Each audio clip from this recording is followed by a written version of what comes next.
Ladies and gentlemen, welcome back to another episode of Tapped In. Obviously, we're not in Melbourne. Today we're at the Minutious Burgers and Shakes, and I'm joined by a very good brother, humble brother, and I'm apparently doing a lot for our community. Pleasure to meet you, brother. So much.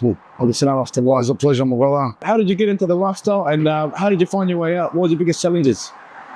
Brought up in Conchball, 2196, with all the other boys from a young age, and just monkey say, monkey do, and so then I was finding myself in and out of boys' homes and in and out of the police station and tattoos and doing the wrong things, taking the wrong things, and just it's like a flash, man. What happened so fast, huh? Yeah, it all happened so fast, man. I'm 51 years old now, bro. You look 25, what's the secret? Malicious milkshakes and burgers. That's it. We just ordered our food now, waiting for it to come through, inshallah. What was your biggest triggering? Do you think it was your peer environment? Was it the notoriety, chasing status, or financially motivated? It was the people around me. The kids. Yeah. It's the people around me. This kid's similar age to me. I had the older brothers, older cousins. I had my older cousins. Obviously, I was good at fighting. I started training from a young age. I then always punching on after school, at school, and then Continues from there. yeah, just started getting dragged in with the older boys and So, and talk about now pathways out of the lifestyle. What was the things that helped you? What was your pillars that helped you remove yourself from that environment and the life? And that. Allah. You got to be sincere. Stop. You got to want to know and understand what's going on. And because my whole life from a kid, like I've been, they use the word sober, but I haven't had anything now for about 7 to 8 years. Wow. And before that, you couldn't talk to me. You couldn't teach me or show me. Like you can teach me, but I wasn't interested. Yeah. I was just programmed one way. I was still programmed straight, but I'm now programmed straight and normal. That's what you want to call it. Yeah, and smart. Yeah, like the street's always going to be in me. Like, we got our codes and we got our what we do, what we don't do. Like, you see people, they want to get someone to go spray his whole house. There's mums in there, kids in there that are innocent, and we're not about that. You got an issue with someone, meet up with him, deal with him, and try to stay on the straight path, try to stay away from gangs, try to stay away from drugs. I mean, it's hard with the girls and the cars and the attention. And me growing up in Punchbowl, like, wasn't the brightest kid. Well, I could fly. And I had a lot of boys and girls around me and hanging out at railway stations and parks, and you just build up these make-believe friends in your head, and before you know it, you're lost, So when you left the life, was there any pushback from your peers, and how did you navigate that? Look, I don't want to glorify gangsters or glorify gangster life, but not every guy that's in a gang are the worst people in the world. There's still a lot of good boys in there that will come out of there, inshallah, and that are just still stuck in there the way I was. Because you look at boys like myself that have left and others that have left, and they're beautiful brothers. So you can't paint everyone with the same brush. Yes, some people are ruthless. They join gangs for certain reasons. Some people join it for attention. Maybe they were getting bullied, picked on, and I would say, look at me, I've got boys. Maybe they're the only child. Like it's case specific for every single gang member, every single bloke living a gangster life. Every single person is case specific. Everyone has their story and what pushed them onto it. And the ones that got out of it, man, there's boys that are overseas, they can never ever come back because there's hits on them. Yeah. There's boys that are overseas because they don't want to be around this anymore. They don't want to bring up their kids in these areas anymore. There's people in the ground in a coffin. We buried a lot of brothers. Brothers are still dying. I'm not exaggerating. I've buried nearly 100 boys. I didn't say names for weeks. And some are doing live, some have done 5 years, 10 years, some are walking around still talking to themselves, lost on drugs. And I was down that dark alley, and there was no such thing to me as a light at the end of the tunnel. But Allah subhanahu wa ta'ala, I must have done something good in my life. My dad's dua, you know.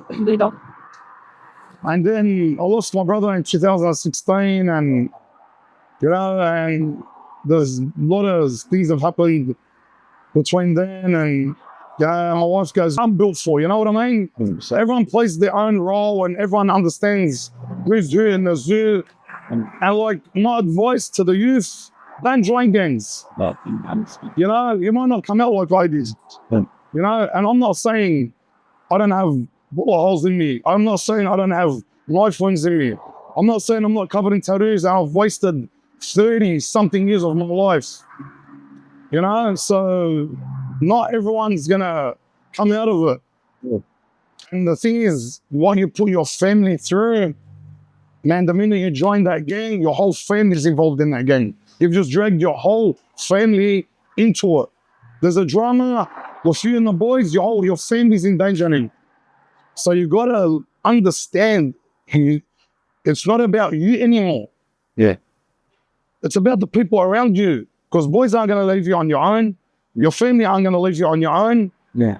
You know what I mean? They're gonna defend you whether you're right or wrong. Like if someone comes to your house to harm your son, you don't need to know what's going on. If someone's running at your son with a knife, you're gonna defend your son. 100%. So you're dragging your family, and your mum's crying and no sleep, and brother, I can sit here for years, man, telling your stories. You know? So Let me ask you another question, Freddy. So what about if I'm a young person, I'm financially desperate, people are offering me methods to earn money, haram methods that could potentially lead me to a few years of my life. What are some ways you can counter that? Are there other alternatives to start making a good living? Are there other? Very, very simple. There's a word that's N-O. No. Simple. This is wrong. And this goes back to the parents too, raising their kids, teaching them. Because it's all about growing up in the household you're in. So it all falls back on the parents as well, how they bring up their kids. Not to say the kids are going to meet other kids that are no good and wreck them, because kids wreck kids. A rotten apple will destroy a whole box. But it's simple, say no, and know that this is haram, this is forbidden in any faith, in any way, shape or form. It's wrong to sell drugs, it's wrong to shoot people, it's wrong to do crime and robberies.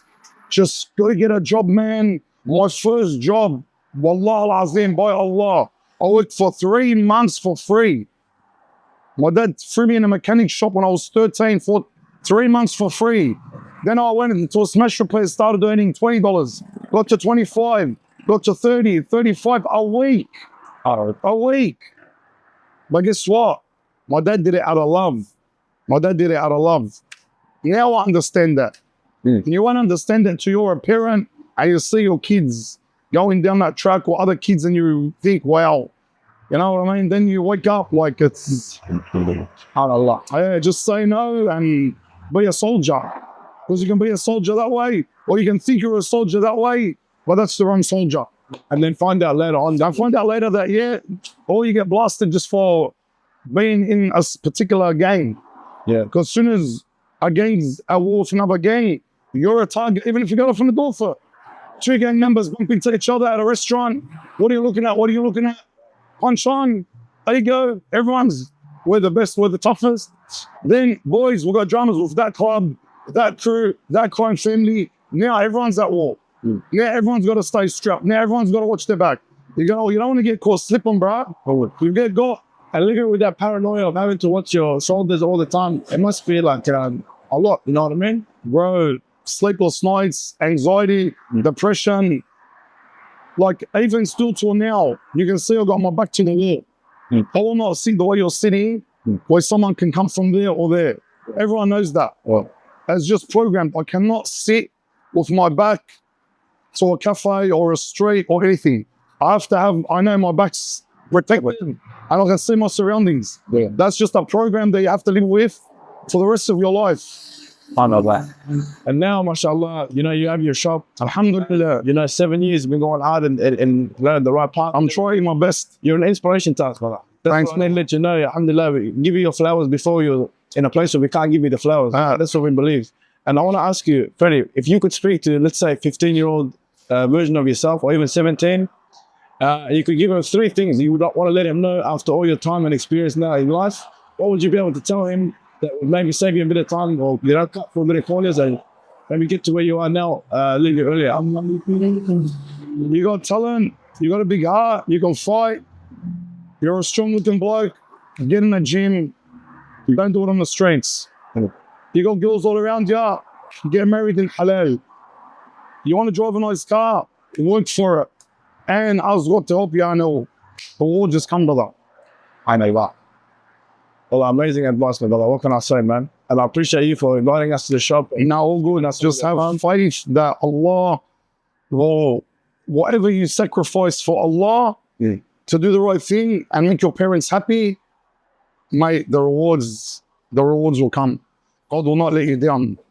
And now, having been a business owner and comparing the life that you lived previously, would you say this is a lot more benefiting and a lot more beneficial for you in comparison to your past life? I eat my food in halal, and I can taste it, and I can enjoy it, and I'm content. You know that now you mentioned that.